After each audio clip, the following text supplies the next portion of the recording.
The Young and the Restless spoilers next week. Update June 9th to June 13th 2025. Shock. The late afternoon sun slanted through the soaring windows of Newman Enterprises' sleek headquarters, gilding every polished surface with a deceptive warmth. Yet beneath the veneer of corporate calm, the undercurrents of Genoa City's most explosive family drama continued to churn. While Victor and Nikki Newman, reeling from Aristotle Dumas's revelations, struggled to reclaim some semblance of control, several other key players were stirring in the shadows, each poised to unearth new truths or deliver bombshell confessions that threatened to shift the balance of power once more. Tessa Porter, whose loyalty to Mariah Copeland had already been tested by whispers of betrayal and the specter of Ian Ward, had resolved that the time for passive allegiance was over. The gifted singer-songwriter had spent the past weeks quietly compiling evidence, interviews with holdover witnesses from Ian's prior manipulations, surveillance footage from the Oakland clinic where strange phone calls had originated, and a confidential tip from a disillusioned confidant at Crimson Lights. Piecing these fragments together like a puzzle whose final image refused to emerge, Tessa sensed that a scandal even larger than a one-night lapse might be at hand. One that not only cast new doubt on Mariah's paternity and psyche but threatened the very fabric of Genoa City's powerbrokers. Determined, she arranged to meet with Michael Corinthos under the pretext of drafting a benefit performance for the Metro Court's upcoming fundraiser. In truth, her aim was far more personal: to gain access to Michael's PC and scour his digital files for any hidden communications between Ian Ward and an unidentified third party. If she succeeded, she would hold the key not only to vindicating her friends but to exposing a conspiracy that spanned far beyond Port Charles. Meanwhile, in the sanctity of her stately living room, Sharon Newman weighed the toll that her daughter's ordeal had taken on the entire Newman brood. The penthouse's minimalist decor, monochrome art pieces and sculptural metal accents, offered no comfort against the storm in her heart. Mariah's recent breakdown, precipitated by a brief but devastating encounter with Ian Ward during a business trip abroad, had left Sharon sleepless and consumed by maternal dread. That afternoon, she had requested a private conversation with her eldest son, Nick. As he arrived, leaning casually against the edge of the coffee table in his crisp linen shirt and rolled sleeves, he could see the contraction at the corners of her eyes, the way her hands trembled as she clasped them together. "Nick," she began, her voice soft but edged with urgency, "there's something I need to tell you about Mariah." Nick straightened, concern flashing across his features. "What's wrong, Mom?" Sharon inhaled, steeling herself. "I've been watching her closely. Ever since she returned from that trip to Paris, she's been off. I thought it was nerves, but last night she cried out in her sleep, calling out Ian's name." She paused, searching for the right words. "I fear she believes it was just an impulsive mistake, a one-night thing. But I've learned that Ian's return has dredged up memories that have haunted her for years, memories she buried deep because they were too painful to face." Nick's jaw tightened. "You think he did more than Mariah admits?" Sharon nodded, tears welling. "She's terrified I'll think she consented, but she didn't.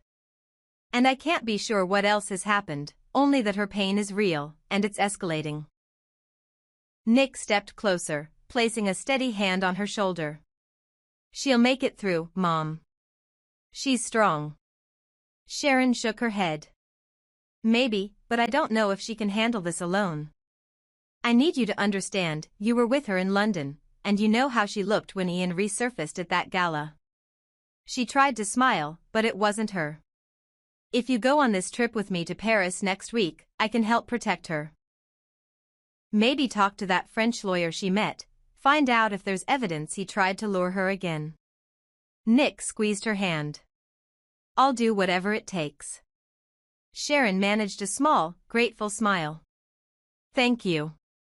Because she needs her brother right now more than ever." No sooner had that pledge been made than across town, at Crimson Lights, Phyllis Summers prepared to drop her own bombshell on Daniel Romalotti. Under the soft glow of hanging Edison bulbs and against the comforting hum of the espresso machine, Phyllis had rehearsed her words dozens of times. What she was about to reveal was neither a betrayal nor a professional coup. It was something that would upend Daniel's world in a different way.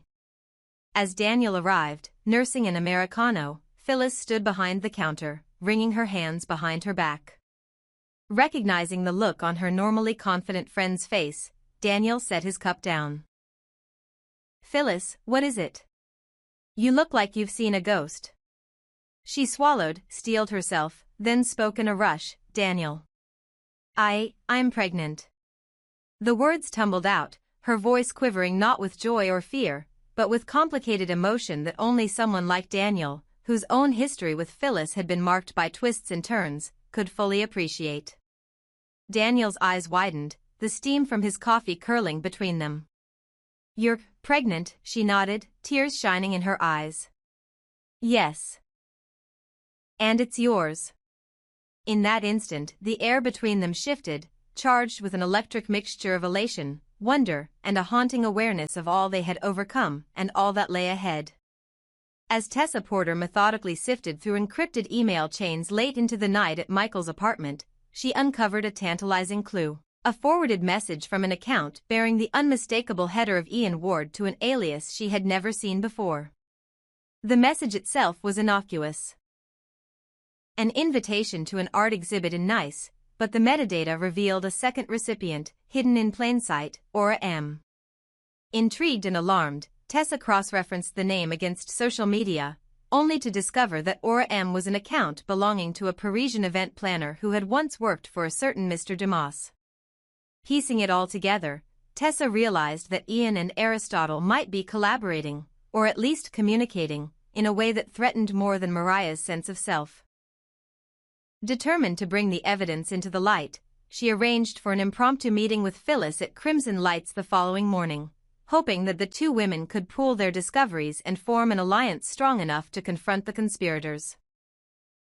By sunrise, whispers of Mariah's renewed crisis, Phyllis's clandestine pregnancy, and Tessa's data trove had begun to swirl through Genoa City's social circles, each fresh revelation adding fuel to a fire that threatened to consume the Newman Empire and beyond. Tessa, clutching her laptop bag, arrived at Crimson Lights to find Phyllis already seated in a corner booth, Daniel at her side, his gaze alternately hopeful and wary.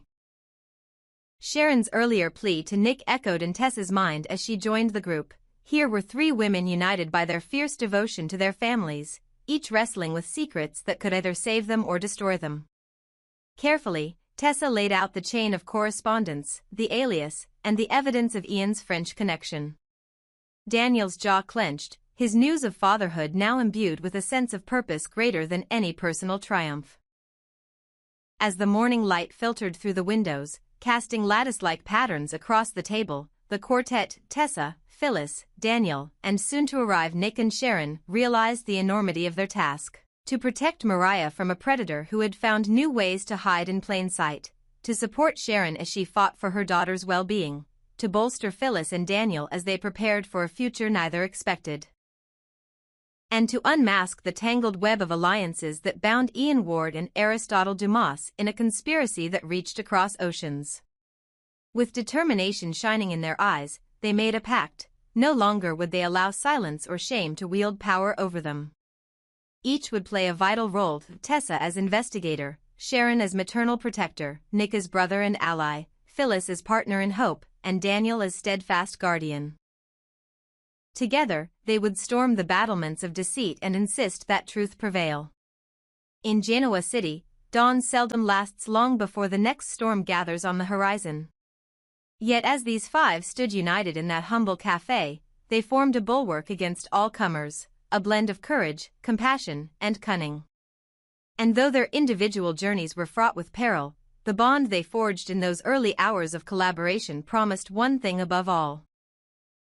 That in the battle for Mariah's truth, in the fight for family and integrity, they would stand shoulder to shoulder, no matter how high the stakes or how fierce the opposition.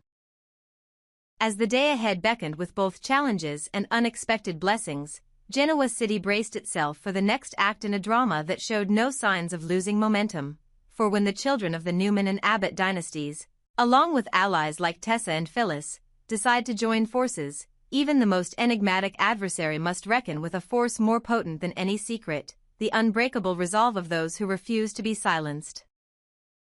The sun hung low over Genoa City Athletic Club's terrace as Phyllis Summers settled into a wrought iron chair at the corner table, her fingers drumming lightly against the marble surface. The late afternoon light caught the gold ring on her right hand, newly acquired, though not yet revealed to its intended recipient, and sent a fleeting sparkle across her thoughtful expression. Across from her, Daniel Romalotti stirred his iced coffee, his gaze drifting to the well-groomed lawns beyond. He wore his usual uncertainty as a shield, rolled-up sleeves, rumpled collar, an earnest attempt to look in charge despite the gnawing question in his mind of whether anyone needed him at all. Phyllis leaned forward, lowering her voice even though they were alone. "Daniel," she began, her tone both conspiratorial and excited, "I've got news about Aristotle Dumas." The name hit Daniel like an unexpected gust of wind. His eyes flicked upward, rolling involuntarily as if he'd heard the ghost of every scandal that sphere-spanned monarch of mystery had ever sparked. Aristotle Dumas, he murmured, half to himself, half to reassure Phyllis that her announcement had landed with enough weight. In Genoa City, the mere mention of Dumas conjured whispered theories of masked invitations, secret rendezvous, and power plays that dwarfed Newman and Abbott boardroom dramas combined. Phyllis allowed a small, triumphant smile to play at the corners of her lips. "I got an invitation," she said, tapping the envelope discreetly tucked inside her leather clutch. "To his private gathering in France."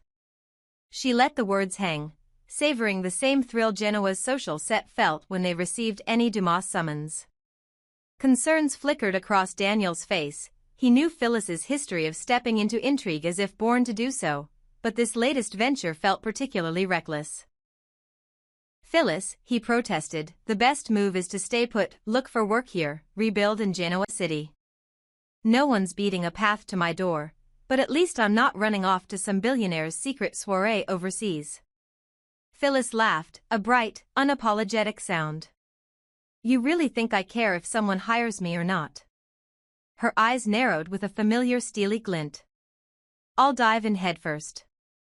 I'll capitalize on whatever unfolds there. When Dumas makes his next move, I want to be front and center." She paused, gauging Daniel's reaction before adding softly, "I've always been one to seize opportunities." Daniel shook his head, crossing his arms. "Sounds desperate," he said, his voice edged with hurt. "Is that who you've become, Mom?"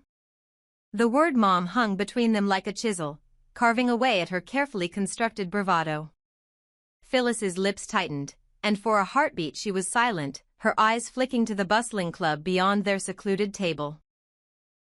Then she leveled him with a look that brooked no disrespect. "Daniel," she said, voice firm, "you know better than to question my motives."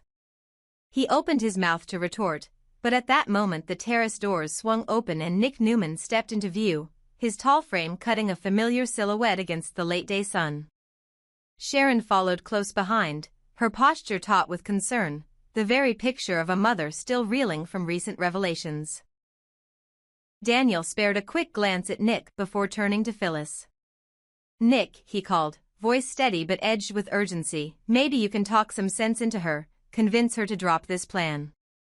Phyllis rose to her feet, smoothing the hem of her skirt as she prepared to charm and deflect in equal measure. Nick approached, offering her a polite nod. Phyllis inclined her head, then asked lightly, "Nick, how was Mom's birthday party? I heard it was quite the affair." The question was casual, but Nick sensed the undercurrent of challenge. She was probing for an opening, just as he had probed Dumas's guests for weaknesses at every gala and soirée. Sharon drew closer, positioning herself at Nick's elbow. "Yes, I was there," she said, voice polite but guarded. "Nick invited me as his guest." Her eyes flicked to Phyllis, offering silent support and warning in equal measure. Phyllis smiled warmly, though her eyes held an unmistakable spark of mischief. "I'm glad you were," she said. "Nick tells me the decorations were spectacular, and that you gave quite the toast." Nick cleared his throat, shifting uncomfortably as memories of the evening, sparkling lights, raised glasses, half-spoken toasts, flitted through his mind. It was memorable, he said carefully. Phyllis's gaze flicked between Sharon and Nick, then fixed once more on Sharon. Speaking of memorable, she continued, leaning in conspiratorially, have you heard about Dumas's party in France? I've been invited. She allowed that piece of news to sink in, watching as Sharon's expression tightened. The thin line between politeness and disapproval traced across Sharon's features like a roadmap of her fears. Nick opened his mouth, clearly torn. He glanced at Sharon, who placed a gentle hand on his arm. Phyllis, Sharon said softly, Nick will fill you in when he gets back. We'll decide whether it's safe, whether we should go.